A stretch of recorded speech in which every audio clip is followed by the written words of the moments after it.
சார்ந்து வளர்க்கக்கூடியதுதான் பிசிஆர் பண்பொழுக்க தடுப்பு சட்டம். அது நான் முற்றிலுமாக புறந்தள்ளுவேன், எனக்கு பிடிக்காது. ஏன்னா நான் என்னுடைய சமூகமே நாங்கள் தடுத்தியும் இல்லை, அதனால் நான் அங்கீகரிக்க வேண்டிய அவசியம் எனக்கு கிடையாது. நான் பிறவியிலே நாங்கள் தடுத்துலாம் கிடையாது. நாங்கள் இந்த மண்ணின் மக்களாக பிறந்தவர்கள், இந்த மண்ணின் கூடுகுடி மக்கள் நாங்கள் உழைக்கும் மக்களாக பிறந்து வந்தவர்கள், மறுநிலத்து மக்களாக வாழ்ந்து வந்தவர்கள். நாங்கள் தலித்துகளாம் கிடையாது. ஆக அந்த கோட்பாடை நாங்கள் முக்கியமாக நாங்கள் புறந்தள்ளுகிறோம். அதற்கு யார் முன்னே வேண்டும் என்றால் மாற்று சமூகத்தினுடைய அண்ணன் யுவராஜன் அவர்கள், இளைஞர் ராஜாகிருஷ்ணன் அவர்களிடம், எத்தனையோ அவர்களிடம் இவர்கள்லாம் நம் கையோடு கோர்த்து நின்று கொள்ள வேண்டும். அப்பதான் வெற்றி அடைய முடியும். தனியா போயிருந்து நம்ம வெற்றியே அடைய முடியாது. அதை உங்களுக்கு செவியே சாய்ச்சாரு இந்த அரசு. தமிழ் தேசிய அரசியல் தான் அரசு பணிப்படுத்தும். தேனி மாவட்டத்தில் ஒரு மாநாடு நடத்துகிறார்.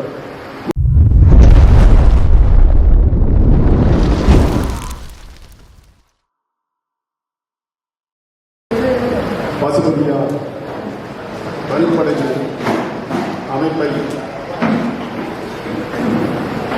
தமிழர் எழுச்சி கழகமாக அறிமுக விழா, தொடக்க விழா.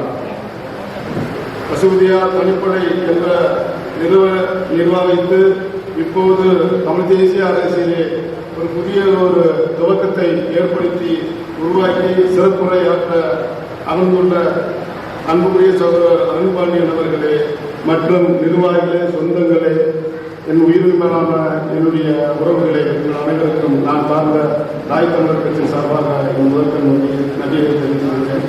என்னோடு வருகை தந்துள்ள மாநில தலைமை செயலாளர் அன்புக்குரிய தம்பி ராசு கணேசன் அவர்களே, திருமுருகன் அவர்களே, மற்ற உறவுகளுக்கு வணக்கம்.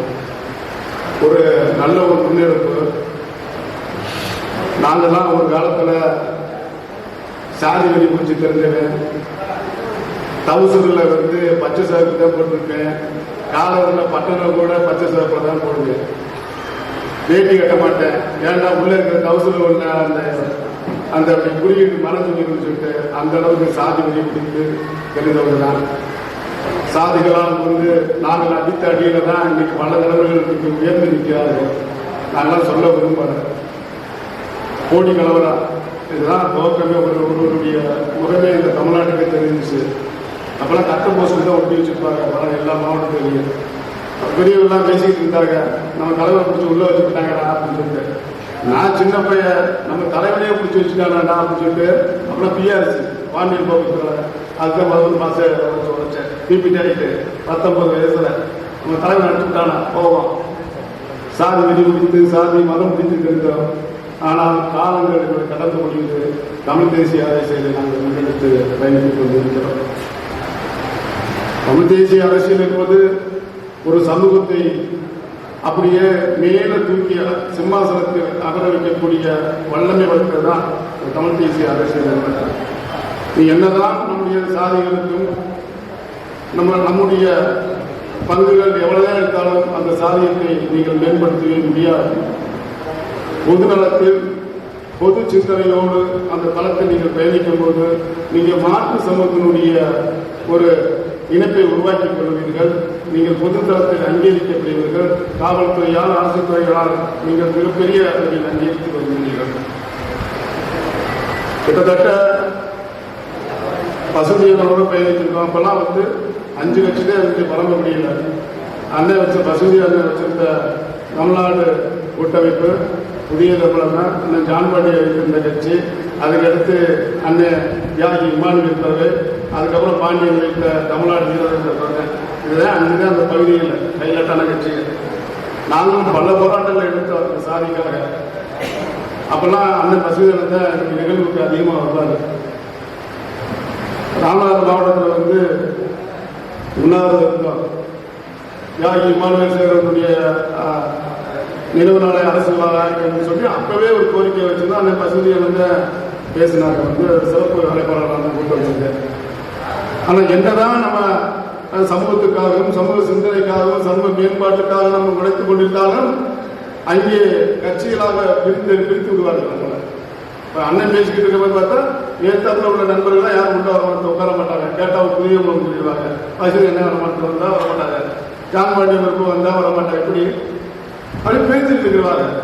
அப்பதான் எனக்கு இந்த விஷயத்தை சொன்னார் அண்ணன். நீ என்னதான் நீ சாதிக்க கஷ்டப்பட்டு போறான்னா நீ மேம்படவே முடியாது. தமிழ் தேசிய அரசியல் ஒன்றுதான் உனக்கு தீர்வாக்கப்படும். தமிழ் தேசிய அரசியல் தமிழர் குடிகளாக தமிழர் இலக்கத்தோடு நீ அரசியல் செய். ஒரு காலத்தில் மிகப்பெரிய நீ ஒரு வளர்ச்சியாளர்னு சொன்னாரு. அவருடைய வேத வாக்கு தான் இன்னைக்கு நான் கிட்டத்தட்ட 2019 ஆரம்பிச்ச தாய் தமிழர் கட்சி இன்னைக்கு பல மாவட்டங்களிலே மாநாடுகளை நடத்தி கொண்டிருக்கிறோம். சென்ற இடமெல்லாம் சிறப்பு தான் இருக்கு.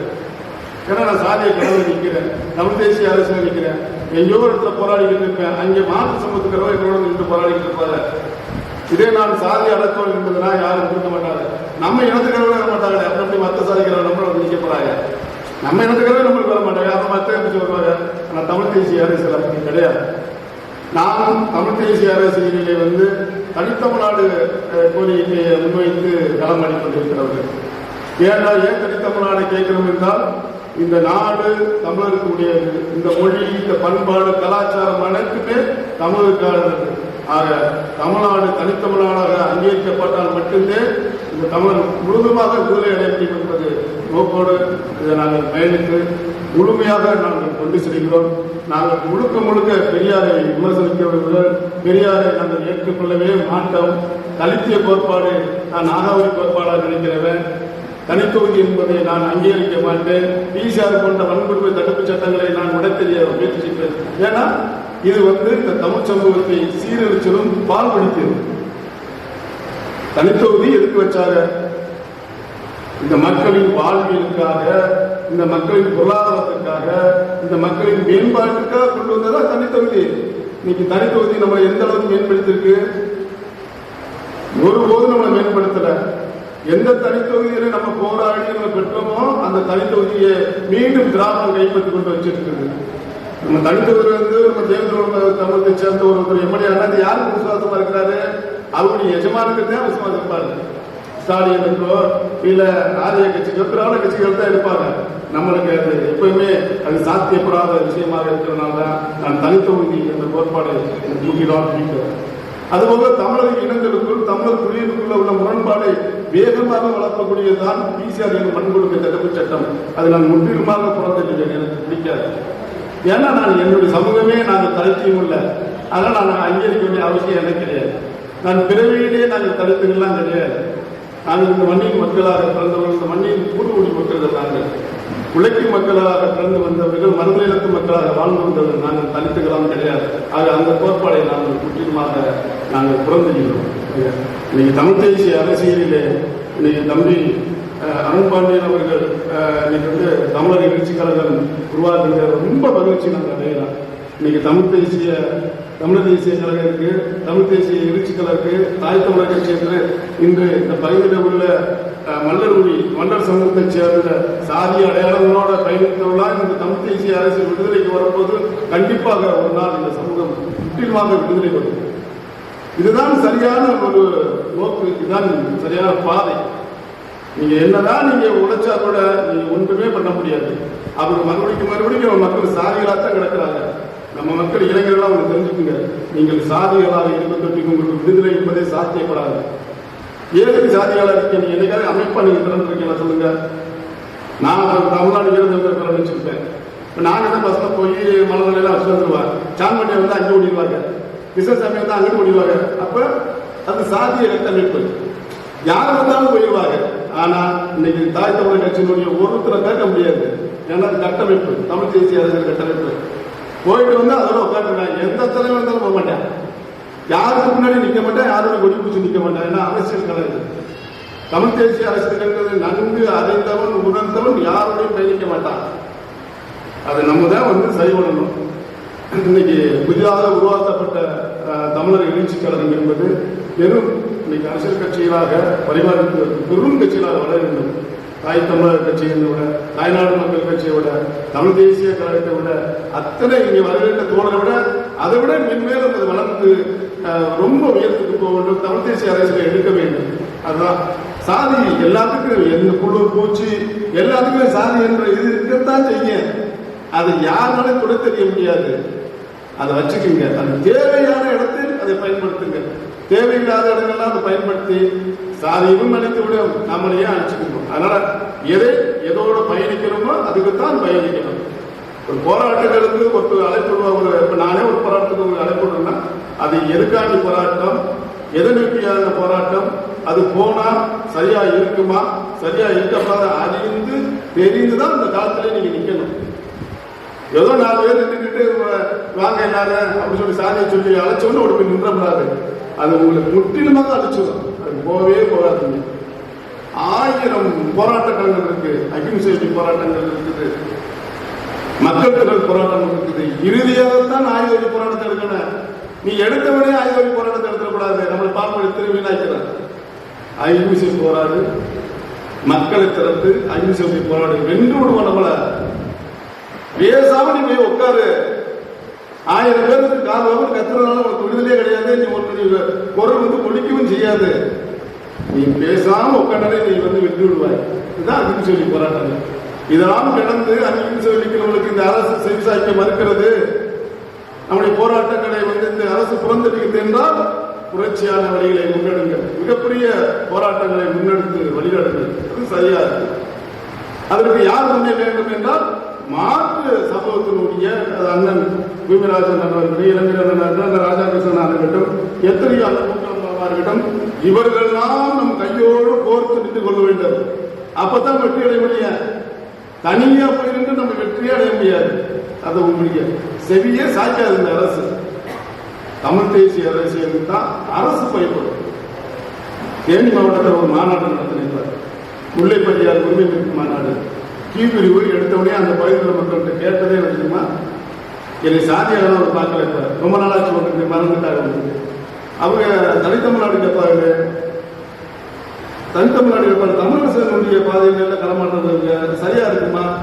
அவங்க ஏற்கனவே டேம் எல்லாம் குண்டை வச்சுக்கலாம் தகுதி தெரிஞ்சவங்க. அப்பயும் மாதிரி இதே எடுக்க இதுக்கு முன்னாடி முல்லைப்பெரியாருக்கு எப்படி போராட்டம் நடத்தாங்க, நீங்க ஏன் போனீங்க? அந்த பாலசிங்க இருந்தேன். இதுக்கு உளவுத்துறை கேட்ட கேள்வி, உளவுத்துறை கேட்குது இல்லையா அப்படிலாம். முதலாக என் வால் போஸ்ட்ல தமிழரசு படம் போடாம அடித்தது அந்த மாநாட்டில் மட்டும்தான். ஏன்னா அங்க உள்ள விவசாய சங்கங்களுக்கு அது மிகப்பெரிய நெருக்கடி வசதின்னு சொல்லிட்டு அதை தவிர்த்து போஸ்ட் அடிச்சேன். அப்ப யாரும் கேட்பா, நம்முடைய பாதைகள் நம்முடைய கொள்கைகளுக்கு தான் பயப்படுறேன். இன்னைக்கு எல்லா தலைவர்களும் சாதிய தலைவருக்கு மந்தரசு போவாங்க, வருவா போவாங்க.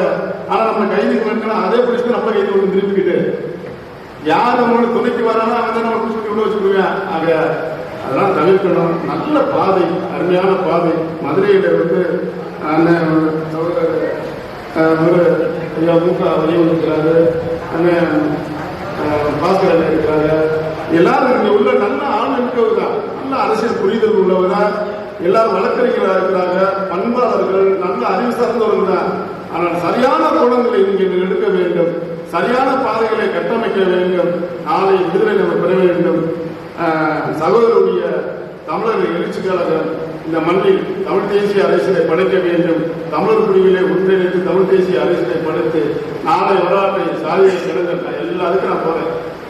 மருதுவண்டிக்கு போறேன், வேலுநாச்சியாருக்கு போறேன், அலங்குத்து பொண்ணுக்கு போறேன். எங்க பார்த்தாலும் எனக்கு சிறப்புங்க. ஏன்னா நான் பொது வழி தளத்துக்கு வந்துட்டேன். அதுக்காக எனக்கு சாதியை எல்லாம் முழுக்க போட்டு வைக்கணும். பயிர்கள் அடிக்கும்போது வலிக்கத்தான் செய்யும், வலிக்காத பயிராத எனக்கு அது எல்லாத்துக்குமே இயற்கை தான். அது அப்பட்டமாக வெளியே காமிச்சாரு. வர வேண்டாம். இந்த களம், இந்த மதுரை மண் ஆலய வரலாற்றில் தமிழர் தேசிய எத்தனை களம் கண்ட மண் இந்த மண். இந்த மண்ணிலே இந்த கட்சியை உருவாக்கியிருக்காங்க. அருமையான ஒரு நிகழ்வு. அண்ணன் பசுபதி பாண்டியரை தாங்கி நின்ற அமைப்பு கண்டிப்பா வரணும். ஏன்னா அவருடைய அர்ப்பணிப்பானதெல்லாம் எவ்வாரத்தில் நான் எந்த தலைவரையும் பார்த்தது கிடையாது. 93 அண்ணனை பார்த்துருக்காண்டி தூத்துக்குடி போறோம். நான் கூறியூர் மகேந்திர பல்லவன் தெரிஞ்சவங்க தெரியும். ஒரு காலத்துல கொடியட்டி பிறந்தவங்க எல்லாம் அந்த பகுதியில் கூறியூர் மகேந்திர பல்லவன், கலத்தா ஒரு முனியசாமி எவ்வளவு எடுத்துக்கிட்டாங்க எல்லாருமே. இவங்க தான் அண்ணன் மகன் பார்க்க போறோம். 93 அண்ணன் அலங்காரத்தை பார்க்க போறோம். அண்ணன் கடல் பாசி எடுத்துட்டு வருவாரு. அப்ப கூட சிரிச்சுக்கிட்டே இருப்பாரு. ஒரு சோத்தை போட்டு வச்சுட்டு இருக்க பண்ணு சொல்லிட்டு போயிடுவாரு. நாங்கள் மண்ணில் பின்னாடி எடுத்துட்டு சுத்தப்படி இருக்கு, அதை படுத்து கிடப்பான். அண்ணனை பார்த்தா அண்ணன் திண்டு கையிலே அவங்க படுத்து கிடப்பாரு. தலைவலின்ற அந்த சிந்தனை கூட அவருக்கு இருக்காது. மக்களோட எப்படி இந்த மக்களுடைய வாழ்வு, மக்களுடைய உறங்கு, மக்களுடைய புரட்சி ராஜா அண்ணன் தெரியும். இன்னைக்கு அண்ணன் உயிரோடு இருந்தால் நான் இந்த கட்சியெல்லாம் உயர்த்த மாட்டேன். நான் இது வந்து தமிழ்நாடு வீரர்கள் பேரவையில் அமைப்பு வச்சிருந்தேன். அப்போ அண்ணன் வந்து அந்த தியாகி மாணவர் சாருடைய நினைவு நாளை அரசுலாக வேண்டும் சொல்லிட்டு நான் கோரிக்கை வச்சு என்னுடைய அமைப்பு சார்பாக இங்கே வந்து நம்ம ராமநாடு டிப்போல ஒரு வச்சிருந்த 98 அண்ணன் சிறப்புரையாற்ற வந்திருக்காங்க. சிறப்புரையாற்றி முடிச்சுட்டு அங்கே ஒரு ரூமில் தங்கியிருக்கும் போது நான் அண்ணன் ராத்தமுத்தன் தேவட்ட ராத்தமுத்தன் நான் எல்லாரும் உட்காந்து பேசும்போது பாண்டியை கலைச்சிருங்க, நீ வந்து மாநில இளைஞர் தலைவராக கலைச்சிட்டு திருச்சியில் துறையூரில் வந்து மாநாடு அறிவிச்சார் அண்ணன். அந்த மாநாட்டில் டிக்ளேர் பண்ண முடிவு வச்சிருந்தா அந்த மாநாட்டுக்கு ஜெயலலிதா அந்த அம்மா வந்து அண்ணன் அழைச்சிருந்தாரு. அந்த மாநாட்டுக்கு அழைச்சிருந்தாரு. சில அரசியல் காரணங்களுக்காக அவர் அந்த அம்மா மறுக்கப்பட்டவர்கள் அந்த மாநாடு அவர் கைவிட்டார். இல்லைன்னா அன்னைக்கு நான் வந்து அந்த ஒரு பொறுப்பில் வந்திருப்பேன். அன்னைக்கு ராத்தமத்தை வந்து துணைத் தலைவராக கொண்டு வச்சிருந்தாரு. இந்த கட்டமைப்பே வேற மாதிரியாக இருக்கு. இந்த மக்களை நேசிச்சவர், இந்த மண்ணை நேசிச்சவர், எல்லா சமூகத்திலையும் இன்னைக்கு ஏன் நாடார் சமூகத்திலே அண்ணன் புறக்கணிச்ச ஒரு சிலராக தான் இருக்க எல்லாருமே அண்ணனை ஏற்றுக்குவாங்க. ஆக சிறந்த ஒரு தமிழ் தேசிய போராளி அவர்னா அவர்கிட்ட பாபாநாதர் இறந்ததுக்கு பின்னாடி நம்ம சமூகத்துல தமிழ் தேசிய அரசியலை எடுத்தவர் பசுபதி தான். அதுக்கு முன்னாடி வந்து எல்லா சமூகத்திலும் குடியரசுகளாக தான் அர்த்தம் கொண்டு போவாங்க. தேவர் இருந்தாலும் அர்த்தம் கொண்டு போவாங்க. இன்னைக்கு வரை தேவர் சமூகமோ அகமுடைய சமூகமோ யாதவ சமூகமோ எந்த சமூகத்தாலும் பசுபதி என்ற பேரை புறக்கணிச்சே பேச மாட்டாங்க. நல்ல மனுஷன் அப்படின்னு சொல்லிக்கிறாங்க. தூய்மையான மனுஷன், இறக்க குணமுள்ள மனுஷன். அந்த மனிதர்களுடைய அந்த பெயரை தாங்கி நின்ற இந்த இயக்கம் இன்னைக்கு அரசியல் பரிமாற்றங்களோடு வருகிறது. கண்டிப்பாக அண்ணனுடைய ஆசீர்வாதம் உங்களுக்கு எப்போதும் உண்டு. அருண் பாண்டியனுக்கு அண்ணனுடைய அனுதலும் உண்டு. வெற்றியோடு பயணிங்கள். வாழ்த்துக்கள் வாழ்த்துக்கள் சொல்லி